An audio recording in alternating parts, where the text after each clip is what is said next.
Assuming that you're striking the ball solidly out of the middle of the club, then the biggest influence that you're going to have on your ball flight is going to be the angle of your club face.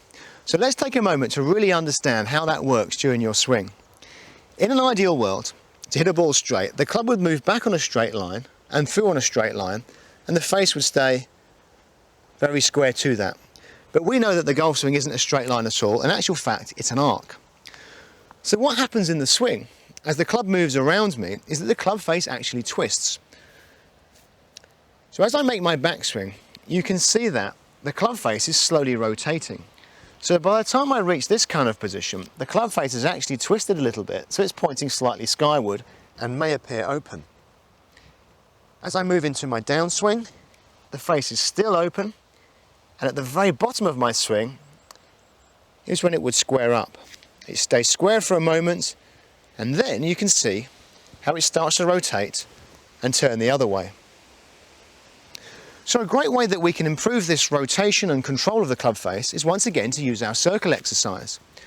So while you're doing the drill, you'll notice that the club face starts square, and as we make our backswing, the club actually sits all the way on its back, so the face is now pointing skywards. I'd keep the face on its back for quite a while in the downswing. As I come into the ball, I need to make sure that the face squares. It stays square for a moment, and then of course it rotates all the way over the other side. We would then move that down to the next stage, and again feel that same rotation motion of the club head.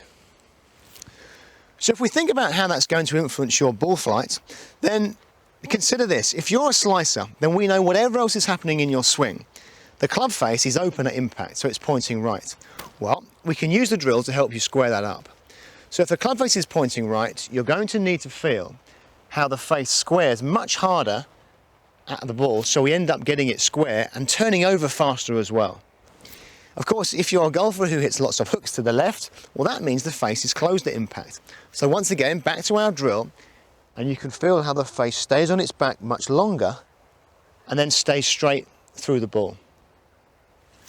At the end of the day, the club face angle is the biggest influence on the ball flight. So in a later video, what we'll do is we'll work on our skills with the club face, and we'll see if we can actually put some curve on the ball on purpose.